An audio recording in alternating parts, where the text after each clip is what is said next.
अरे ओ मेरे भाई, जरा ध्यान से सुनना। अब राजा का बेटा राजा और मंत्री का बेटा मंत्री नहीं बनेगा। अब राजा का बेटा राजा और मंत्री का बेटा मंत्री नहीं बनेगा। अब सिर्फ वही बढ़ेगा जो पढ़ेगा। अब सिर्फ वही बढ़ेगा जो पढ़ेगा। तो आज ही पढ़ने के लिए और आगे बढ़ने के लिए आपके अपने चैनल फील मैथमेटिक्स को सब्सक्राइब कीजिए, ताकि हम लोग नई नई चीजें और बहुत अच्छी अच्छी चीजें सीख पाए और पढ़ पाए और आगे बढ़ पाए। Hello students, welcome to my YouTube channel Feel Mathematics. देखो बेटा, जैसा कि एनडीए एग्जाम अपना बहुत नियर बाय है, मतलब 10 अप्रैल को एग्जाम है। नियर बाय में इसलिए कह रहा हूँ क्योंकि अभी हम यहाँ पे प्रैक्टिस बैच स्टार्ट करने वाले हैं। वीडियोस के थ्रू ही रहेगा, आप लोग जब चाहें तब देख सकें। तो लाइव तो उसका मतलब थोड़ा सेटिंग नहीं है, तो आप तो वीडियोस में आपको प्रोवाइड करता रहूंगा। तो उस पे अपन बेसिक टू बेसिक से चलते चलते पूरा एडवांस लेवल तक अपन प्रैक्टिस करेंगे, ताकि आपको जो भी कॉन्सेप्ट्स हैं वो कॉन्सेप्ट भी बिल्डअप होते जाए और क्वेश्चंस की प्रैक्टिस होती जाए। तो अभी अपने पास इनफ टाइम है कि अपन पूरे जो अपने 29-28 चैप्टर्स हैं सबको कर सके और उनकी प्रैक्टिस करते जाए। अभी जनवरी पूरा खत्म होने वाला है, तो फरवरी और मार्च दो ही अपने पास मंथ्स हैं। देखा जाए तो 10 अप्रैल को तो आपका एग्जाम है, तो इसलिए अपन स्टार्ट कर रहे हैं। तो मैं सबसे पहले मेजर अपना जो सेक्शन है 2 डायमेंशनल ज्योमेट्री, द्विमेय निर्देशांक ज्यामिति, उससे अपन स्टार्ट कर रहे हैं। तो क्वेश्चंस के थ्रू आप मतलब एक एक करके अपन प्रैक्टिस बैच करके आपको जो है एनडीए प्रैक्टिस बैच 2022 नाम से प्लेलिस्ट मिलेगी। उसमें पार्ट 1, पार्ट 2, पार्ट 3 मैं मेंशन करते जाऊंगा टॉपिक का नेम, और सब टॉपिक उसका जो होगा उसके साथ अपन जो है थंबनेल में लगा लेंगे, ताकि आप लोग जब भी देखना चाहें तो देखते जाएं। और पार्ट वाइज अपन जो है एक एक सेक्शन कंप्लीट करेंगे। जैसे पहले 2 डायमेंशनल ज्योमेट्री कर लेते हैं, आफ्टर दैट कैलकुलस, फिर ट्रिग्नोमेट्री, ऐसे मेजर, फिर अपना अलजेब्रा ले लेंगे। तो जैसे भी अपना सीन रहेगा आगे का धीरे धीरे बढ़ते जाएंगे, तो अपन उसको करेंगे। ठीक है, तो आप लोग सभी लोग कोशिश करें ज्यादा से ज्यादा इसको देखें, और ऐसा नहीं करें कि वेस्ट कर दें। आप मेरी मेहनत है, मैं इसमें आप एफर्ट लगाऊंगा, तो आप भी कोशिश करें, आपको जरूर श्योरली एडवांटेज मिलेगा। जो लोग ऑफलाइन बैचेज में पढ़ रहे हैं उनको तो शॉर्ट जो है एडवांटेज मिलने वाला है, तो वो तो जरूर देखें कि जो क्वेश्चंस अपन ने क्लासेस में किए उनके अलावा आपको एक्स्ट्रा क्वेश्चंस के मिलने वाले हैं। और कोशिश करें कि जो लोग नहीं पढ़ पा रहे, जो मेरे से नहीं पढ़े, वहां तक ये वीडियोस पहुंचे, ताकि वो लोग भी कुछ ना कुछ एडवांटेज इसका ले पाए। तो अपन स्टार्ट करते हैं विदाउट वेस्टिंग द टाइम। सबसे पहले 2 डायमेंशनल ज्योमेट्री से स्टार्ट कर रहे हैं, जो क्वेश्चन वाइज अपन करते जाएंगे। तो देखें, फर्स्ट क्वेश्चन आपके सामने है बोर्ड पे। If 6, 4 and 2, 1 are two vertices of a triangle and its centroid is 4, 6, find third vertex। यदि किसी त्रिभुज के दो शीर्ष, एक ही लैंग्वेज में चलेगा बेटा ना, तो कोई ऐसी मैथ्स में कोई प्रॉब्लम होती नहीं है, मैं आपको डिक्टेट करते जाऊंगा। यदि 6, 4 तथा 2, 1 किसी त्रिभुज के दो शीर्ष हैं तथा त्रिभुज का केंद्र 4, 6 है, तो तीसरा शीर्ष क्या होगा? ये बात अपन अच्छे से पढ़ते हैं। तो जो भी लोग, जो नए व्यूअर्स हैं, ऑफलाइन वाले जो पढ़ रहे हैं, वो तो क्लियरली जानते हैं, बहुत अच्छे से करवाया हुआ है सेंट्रोइड। एक बार हल्का सा सुन लेंगे। कोई नए व्यूअर्स अगर देखते हैं तो वो देखें, ढंग से सुने एक बार। कोई भी ट्राइंगल जो होता है, उस ट्राइंगल में सेंट्रोइड की अगर आप बात करते हो, तो centroid is intersection of 3 medians of triangle. ये जो है त्रिभुज की तीनों माध्यिकाओं का प्रतिच्छेद बिंदु होता है। तो तीनों माध्यिकाएं जिस पॉइंट पे आके इंटरसेक्ट करती है, वो पॉइंट जो है वो आपको होता है सेंट्रोइड या जी। ये जो जी होता है सेंट्रोइड, ये सेंट्रोइड मीडियन को 2:1 में डिवाइड करता है। सेंट्रोइड डिवाइड्स द मीडियन इन 2:1, इस तरह से। तो अभी जो है अपने जो मेन बात है मैं उस पे आता हूँ। कभी भी जब भी आपको सेंट्रोइड के कोऑर्डिनेट्स लिखने होते हैं, तो सीधा सा कॉन्सेप्ट होता है कि सेंट्रोइड के कोऑर्डिनेट्स अगर आपको लिखने हैं, तो ये 3 वर्टेक्स हैं, x1, y1, x2, y2 और x3, y3। तो जो सेंट्रोइड है वो सेंट्रोइड अपन लिखते हैं यहाँ से। सेंट्रोइड के कोऑर्डिनेट्स होंगे x1 + x2 + x3 divided by 3, y1 + y2 + y3/3। In short बात करें तो सेंट्रोइड फाइंड करने के लिए आपको तीनों वर्टेक्स की नीड होती है। तो x1, x2, x3 अगर आपके पास है, y1, y2, y3 आपके पास है, तो आप सेंट्रोइड निकाल सकते हैं। इन्होंने ऐसा नहीं किया है, इन्होंने आपको तीनों वर्टेक्स देने के बजाय 2 वर्टेक्स देके और सेंट्रोइड देके आपसे थर्ड वर्टेक्स पूछे। तो कोई बड़ी बात है नहीं, अपन यहाँ पे अरेंज कर ले इसको और इसको इक्वल कर दे, इसको अरेंज करके इक्वल कर दो आप। तो सेंट्रोइड के लिए देखो यहाँ से, सेंट्रोइड में देखो यहाँ पे इस जगह पे ये सेंट्रोइड होगा, तो सेंट्रोइड जो है 4, 6 में यहाँ से लिख सकता हूँ। तो अभी आप निकाल सकते हो, यहाँ से x1 + x2 + x3 कर लें। सब कोऑर्डिनेट्स अपने को दिए हुए हैं, 2 कोऑर्डिनेट्स हैं, एक तो 6, 4 है, एक कोऑर्डिनेट आपका है 4, 2, 1, और थर्ड वर्टेक्स आपको फाइंड करना है x3, y3। तो अभी अपन कर लेते हैं। देखो यहाँ पे अरेंज कर देता हूँ मैं। x1 यानी कि 6 प्लस x2 मतलब 2, x3 आपको फाइंड करना है divided by 3, y1 4 + 1 + y3 4 plus 1 plus y3 divided by 3 equal to 4,6। x coordinate को x के इक्वल करना है, y को y के इक्वल करना है। तो यहाँ से अरेंज करोगे, देखें मैं लिख सकता हूँ, देखो x1 प्लस x2 या फिर डायरेक्टली लिखते हैं 6 और 2 8, 8 plus x3 upon 3, 8 plus x3 upon 3 equal to 4। यानी कि ये अभी आपको x3 निकालना है, 3 इधर आके मल्टीप्लाई होगा, 8 को इधर भेजोगे तो x3 आ जाएगा 4। सेम ऐसे ही आपको अगर जो है y3 निकालना है तो आप इसको इक्वेट कर दो, 5 plus y3 divided by 3 is nothing but 6। तो y3 निकालना है तो y3 यहाँ से इधर भेजोगे 18, 18 माइनस 5 6 12, तो y3 की वैल्यू आ जाएगी 12। कर सकते हैं, 5 इधर है, 3 इधर आके मल्टीप्लाई होगा 18 हो जाएगा, 5 प्लस ये 18 हुआ, 5 माइनस होगा, तो y3 की वैल्यू निकालोगे तो 18 माइनस 5 सॉरी 18 माइनस 5 करेंगे तो 13 आ जाएगा। 18 माइनस 5 इज 13, तो थर्ड वर्टेक्स विल बी 4,13। कर सकते हैं क्या यस और नो? इन वीडियोस में हम जो है मेनली जितने क्वेश्चंस, ज्यादा वीडियो लेंथी भी नहीं हो और आप लोग इजीली देख पाए, और अगर नहीं देख पाते हो तो आप हमेशा जो है आधा आधा वीडियो देखें, कभी भी देख सकते हो। ये तो वीडियोस हैं, ऑफलाइन क्लासेस तो है नहीं कि निकल गई तो वापस नहीं हो सकती। आप जहां तक देख पाए देखें जरूर, भले आधा आधा करके देखें, थोड़ा थोड़ा करके देखें। आपकी 15 मिनट की कैपेसिटी है, 15 मिनट के लिए देखें। आफ्टर दैट 15 मिनट बाद आप दूसरे राउंड में जब भी कभी भी देखो तो उस वीडियो को जरूर पूरा देखो, ताकि सारे क्वेश्चंस आपके पास पहुंच पाए। ठीक है, करें एक बार स्क्रीनशॉट लो, फिर आगे देखते हैं। देखिए सेकंड नंबर क्वेश्चन देखिए, line 3x plus 4y equal to 7 divides the line segment joining the points 1,2 and -2,1 in which ratio? देखें ये कोई रेखा है, 3x plus 4y बराबर 7, वो बिंदुओं 1,2 माइनस 2,1 को मिलाने वाली रेखा को किस अनुपात में विभाजित करेगी? समझने की बात ये है कि दो पॉइंट्स हैं आपके, एक पॉइंट है 1,2 और एक पॉइंट है आपका -2,1। इन दोनों पॉइंट्स को एक लाइन है 3x plus 4y, इस 7 को इधर ले जाएं तो -7 इक्वल टू 0, ये किस रेशो में डिवाइड करेगी? तो लैम्डा रेशो 1 मान के अपन इस पॉइंट को कोऑर्डिनेट्स निकाल लेते हैं और पॉइंट के कोऑर्डिनेट्स निकाल के उसको यहाँ लाइन में सेटिस्फाई करते हैं। बात समझे कि लैम्डा रेशो 1 में यहाँ पे मान लूं कि लैम्डा रेशो 1 में डिवाइड करती है, तो आप इंटरनल डिवीजन वाला फॉर्मूला या आंतरिक विभाजन वाला सूत्र लगा के mx2 + nx1 my2 + my1 की रेशो निकाल सकते हैं। ये पॉइंट आ जाएगा, इस पॉइंट को इस लाइन पे रख के आप सेटिस्फाई कर सकते हैं, आपको लैम्डा की वैल्यू मिल जाएगी। बट इसके अलावा भी आप हमेशा ध्यान रखें, एक डायरेक्ट अपन तो ये सब नहीं करके एक ही ध्यान रखें कि जो लाइन है उसमें आप फर्स्ट पॉइंट और सेकंड पॉइंट को डाल दो। जैसे ax1 + by1 + c upon second point डालोगे, यहाँ लिख देता हूं मैं जनरल ax2 + by2 + c, ये दोनों का रेशो आप फाइंड कर लो और आगे नेगेटिव साइन लगा के रखना है। क्या कह रहा हूं मैं? फर्स्ट पॉइंट इसमें डालोगे लाइन में, सेकंड पॉइंट इस लाइन में डालोगे, दोनों का रेशो फाइंड करना है और आगे नेगेटिव साइन लगा देना है। अब देखें कैसे करते हैं, देखो मैं कर रहा हूं, minus of a is 3, x1 is 1 plus b line से लेना है 4, y1 का मतलब हो गया आपका y1 फर्स्ट पॉइंट का y कोऑर्डिनेट यानी कि 2, -7 की जगह -7 डिवाइडेड बाय a की value 3, x2 is nothing but -2 plus b is 4 and y2 का मतलब हो गया 1 और -7 की जगह -7। इस तरह से आप लिख दोगे, लिख के आप इसकी वैल्यू कैलकुलेट कर लेंगे। क्या होगा देखो, माइनस ऑफ 3 प्लस 8, देखें ये कर लें, 3 plus 8 11 minus 7 4 divided by -6 plus 4 -2 and -7 -9। क्या -9 में रखता हूँ, minus and minus cancel out हो जाएंगे, फाइनली आपको जो रेशो मिलेगा वो रेशो मिलेगा 4:9। देखें हमेशा ध्यान रखेंगे, अगर आपका रेशो फाइनली पॉजिटिव रेशो आता है, रेशो क्या आता है पॉजिटिव, इसका मतलब इंटरनल डिवीजन हो रहा है। रेशो क्या आ रहा है पॉजिटिव, इसका मतलब इंटरनल डिवीजन या आंतरिक विभाजन है। और अगर आपका रेशो नेगेटिव आता है तो इसका मतलब एक्सटर्नल डिवीजन या बाह्य विभाजन है। ये बात आप ध्यान रखें।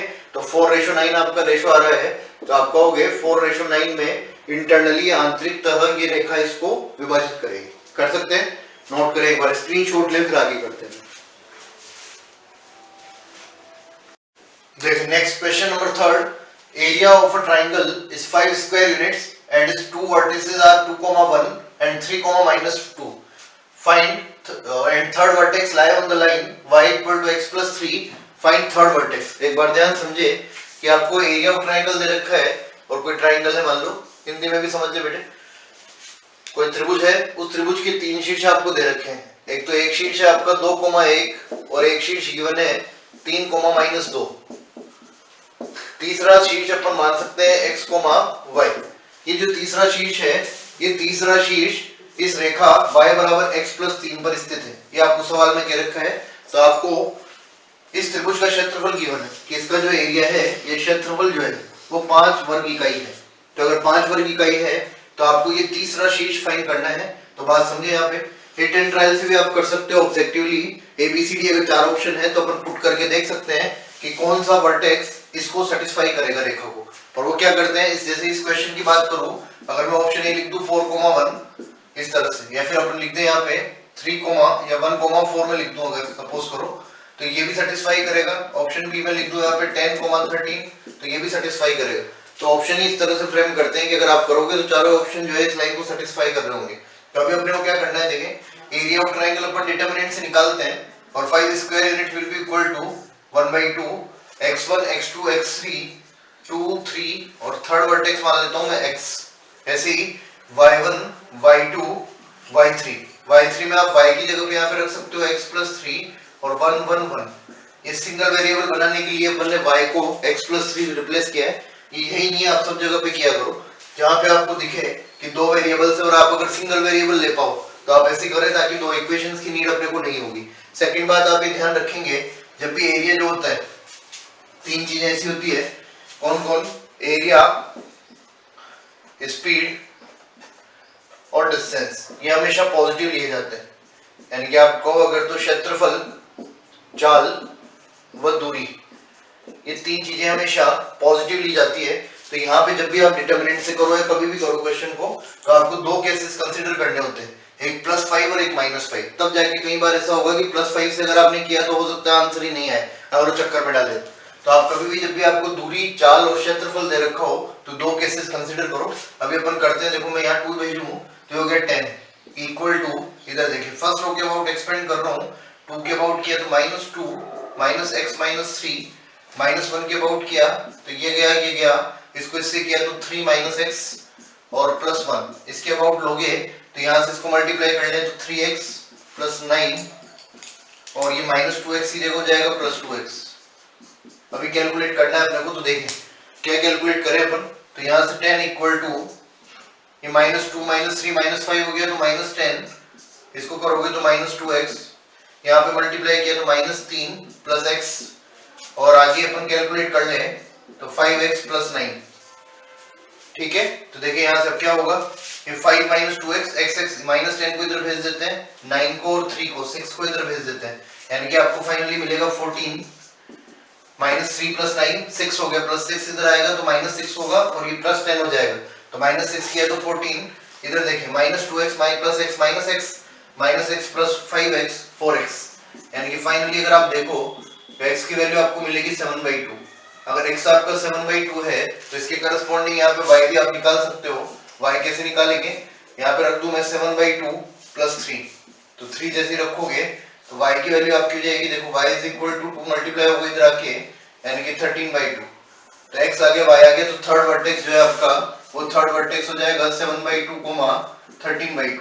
अभी देखो कैलकुलेशन से मैं आपको समझा देता हूँ। अभी आप अगर यहाँ पे माइनस वाला केस भी लेते हैं तो ये -10 होगा, +10 इधर आके 0 हो जाएगा, उधर का जो +6 है वो वापस इधर आएगा तो -6 बनेगा, बाकी x पे कोई फर्क नहीं पड़ेगा। तो -6 = 4x रहने वाला है, तो -6 = 4x, तो आप x की वैल्यू वहां से निकालेंगे। तो ये भी केयरफुल रहे कि कई बार अगर ऐसा हो जाए कि वो आपको इस तरह से ट्रायल करें कि +5 के करस्पॉन्डिंग कोई आंसर नहीं आ रहा। कई बार हो जाता है कि बच्चे कहते हैं कि नहीं सर हमारा तो आंसर ही नहीं आ रहा, सब कुछ कर लिया। तो उसका रीजन यही है कि हो सकता है उन्होंने -5 से इसको किया हो।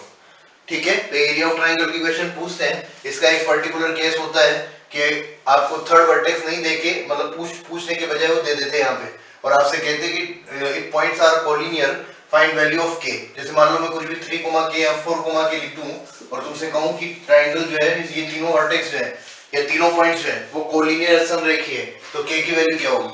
तो आप सेम कॉन्सेप्ट लगाएंगे और एरिया ऑफ ट्रायंगल को 0 कर लेंगे। तो अपन करते रहेंगे, क्वेश्चन आएंगे, जैसे अभी आप स्क्रीनशॉट लो फिर आगे करते हैं। देखिए बेटा नेक्स्ट फोर्थ क्वेश्चन आपके सामने है। If O is the origin and ax1 y1 bx2 y2 are 2 points then OA OB angle cos AOB equal to। ये क्वेश्चन क्या है, थोड़ा सा प्रैक्टिस क्वेश्चन है और आप ध्यान रखिए इसमें आपको नॉलेज होनी चाहिए प्रॉपर्टीज ऑफ ट्रायंगल की, त्रिभुज के गुणधर्म की। सवाल क्या है पहले वो समझाता हूं मैं आपको, हिंदी और इंग्लिश दोनों में। देखें अगर आप बात करते हो, देखो O is the origin, ये ओरिजिन हो गया पॉइंट A x1 y1 और पॉइंट B x2 y2, कहीं भी मैं मान लेता हूं। सपोज करो मैं कहता हूं कि ये तो पॉइंट हो गया आपका ए x1 y1 और पॉइंट बी ले लो आप यहाँ पे कहीं x2 y2, तो ये तो OA और ये हो गई OB। ये पॉइंट बी ले लेता हूं मैं x2 y2, इस तरह से रैंडमली अपन पॉइंट बना रहे हैं, ऐसी कोई बात नहीं है। तो आपको बताना है कि OA OB angle cos AOB, cos AOB का मतलब होगा ये वाला एंगल, सीधी सी बात ये। तो आप इन दोनों को अगर ज्वाइन करते हो तो ट्रायंगल बन जाएगा, एक त्रिभुज बन जाएगा। आपको ये चाहिए cos AOB।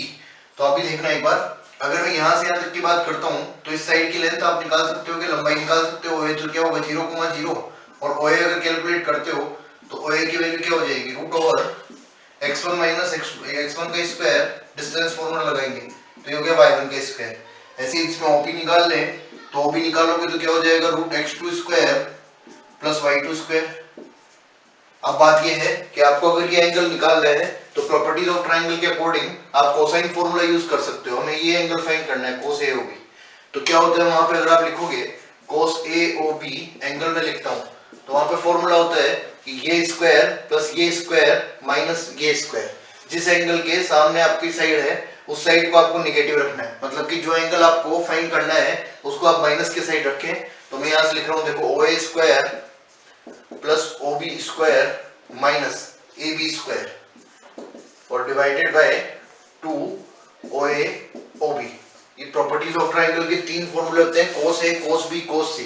तो cos A अगर निकालना है तो साइड A को माइनस में रखना होता है, B निकालना है तो B को माइनस में और C निकालना है तो C को माइनस में रखना होता है। तो फॉर्मूले आप देख लें, मैं ट्रिग्नोमेट्री में जब आएंगे तो और अच्छे से डिटेल से बात करेंगे। तो अभी देखिए यहाँ पे सब रख देता हूँ मैं। देखो OA स्क्वायर का मतलब इसका स्क्वायर, तो क्या हो जाएगा x1 square plus y1 square plus OB square is this, यानी कि आप लिख सकते हो x2 square plus y2 square minus AB square क्या होगा, जिसमें डिस्टेंस फॉर्मूला लगाओगे आप तो AB स्क्वायर हो जाएगा बच्चे आपका x2 minus x1 square plus y2 minus y1 square.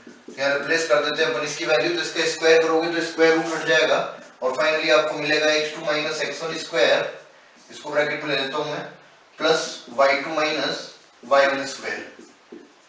ध्यान से देखिए और समझे, इस x1 स्क्वायर से ये x1 स्क्वायर कट जाएगा, प्लस b स्क्वायर रहेगा तो इस माइनस की वजह से माइनस b स्क्वायर हो जाएगा। ऐसे इस y1 स्क्वायर से ये y1 स्क्वायर कट जाएगा क्योंकि वही प्लस b स्क्वायर। ऐसे x2 स्क्वायर y2 स्क्वायर से x2 square y2 square cut जाना है। फाइनली नीचे आप देखो अभी तो क्या बचा हुआ है अपना 2 OA OB।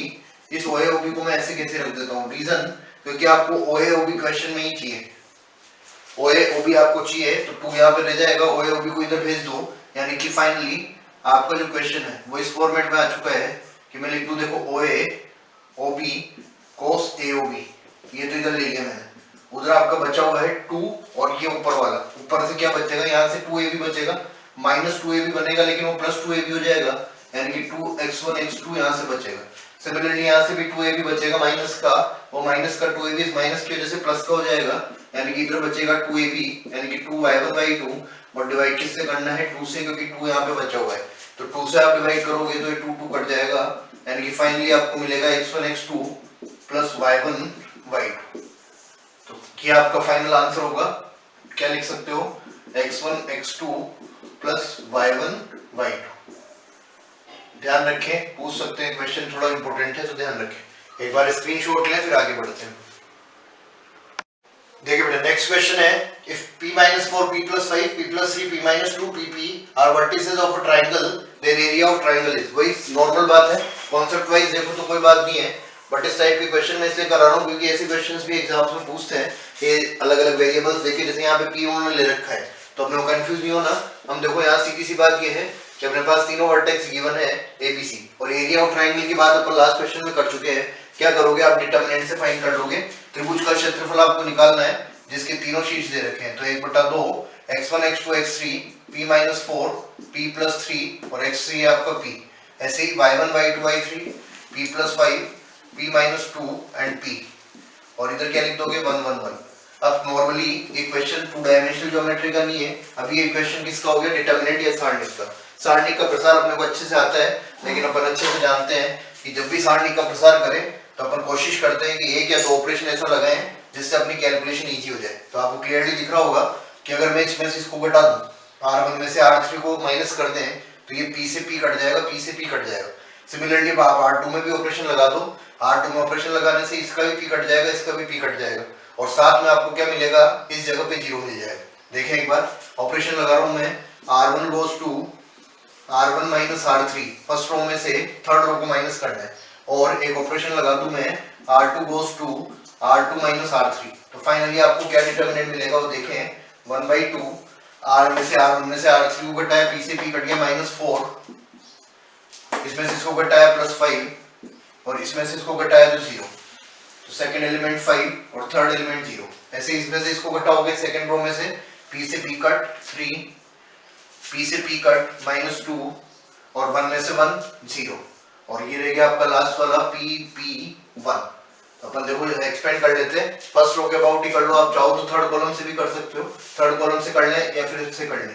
तो 1/2 इससे कर रहा हूँ, देखो एक बार मैं फर्स्ट रो से, ध्यान से देखना, फर्स्ट रो के अबाउट करोगे तो क्या होगा, -4, ये डिलीट और ये डिलीट, इसको इससे किया, इसको इससे किया तो -2, ठीक है। सेकंड एलिमेंट आपका +5 है, +5 के अबाउट किया तो ये डिलीट, इसको इससे किया तो 3, ठीक है। और देखे थर्ड एलिमेंट आपका 0 है तो कुछ करने की जरूरत ही नहीं है, तो आपको फाइनली देखो -2 + 15 यानी कि -30 + 13, तो +13/2 यानी कि 13/2, ये आपका आंसर होगा फाइनली। तो कई बार क्या होता है, ऑप्शन देख के बच्चे p वाला आंसर टिक कर देते हैं, अब यहाँ देखो p आया ही नहीं, ऑप्शन में p दे रखा होगा और p ही आप जो है तुक्का लगाएंगे, लेकिन p यहाँ पे आ ही नहीं रहा है, p ऑटोमेटिकली कैंसिल हो रहा है, ठीक है। तो ये आप इसमें ऐसे ये नहीं करना है, अपना कंफ्यूजन नहीं रखना, और अपन वैल्यू यहाँ से फाइंड कर सकते हैं, p + 5 p - 2, एक बार चेक कर ले, -2 के अबाउट किया तो 1/2, इसको इसमें सब्ट्रैक्ट किया है अपन ने, तो -2 + 5 के करस्पॉन्डिंग इसको किया, तो +5 के करस्पॉन्डिंग आप कर रहे हो, तो ये गया इसको इससे मल्टीप्लाई किया तो 3, और इधर हो गया 1/2, तो 15 - 2 आपका हो जाएगा। एक सेकेंड, अपन ने बेटा यहाँ मिस्टेक करी है, और क्या मिस्टेक है देखें, ये -4 के अबाउट जब आप कर रहे थे, देखें एक बार, ये अपन ने गलत कर दिया, -4 लिखना भूल गए, -4 के अबाउट कर रहे थे, तो ये गया, इसको इससे किया तो -2, ये ऐसा है, तो -2 और ये हो गया 4, और यहाँ पे भी आप +5 के अबाउट जब कर रहे हो तो सेकंड एलिमेंट का एक माइनस अपने को लेना होता है, तो फाइनली देखो क्या हो गया, +8 -15 -7, और एरिया जब लिखोगे तो हमेशा पॉजिटिव लिखा जाता है, यानी कि 7/2 आपका आंसर होगा फाइनली। नॉर्मली कुछ नहीं करना था, आपको इसको एक्सपेंड करना था और लिखना था। तो एक बार स्क्रीनशॉट ले, फिर देखते हैं, एक बार स्क्रीनशॉट लो, फिर अपन बात करते हैं। देखिए बेटा, ये ज्यादा लेंथ नहीं जाए, इसलिए मैं 5-5 क्वेश्चंस का ही सेट ले रहा हूँ, और अपन बार-बार रिपीटेडली रोज कोशिश करूंगा मैं, और रोज भी हो सकता है आपको कई बार 2-3 वीडियो भी मिल जाए, और रेगुलर प्रैक्टिस में अपन रखें तो ज्यादा लेंथी वीडियो भी नहीं होता है, क्योंकि कई बार क्या होता है कि 10 जैसे 10 क्वेश्चंस अगर लेता हूं तो वो बहुत लेंथी चला जाता है, तो आपको पॉज करने की भी जरूरत नहीं होगी, और आप एक बार में एक ही शॉट में जो है 5 क्वेश्चन देख लें, फिर नेक्स्ट क्वेश्चन जब आपको मिले तो आप उनको देखें। ज्यादा से ज्यादा इसको क्वेश्चन को करने की कोशिश करें, प्रैक्टिस करें, वीडियो को आप आगे से आगे अपने फ्रेंड्स तक, जैसे मैंने स्टार्टिंग में भी बोला है, आप कोशिश करना कि जो बच्चे ऑफलाइन में नहीं है या फिर जो नॉन नहीं है उन बच्चों तक ये चीज पहुंचे, ताकि उनको जो है मैक्सिमम बेनिफिट मिलता है। ठीक है, तो मिलते हैं नेक्स्ट वीडियो में, तब तक के लिए सभी बच्चों को all the best, thank you so much, bye bye.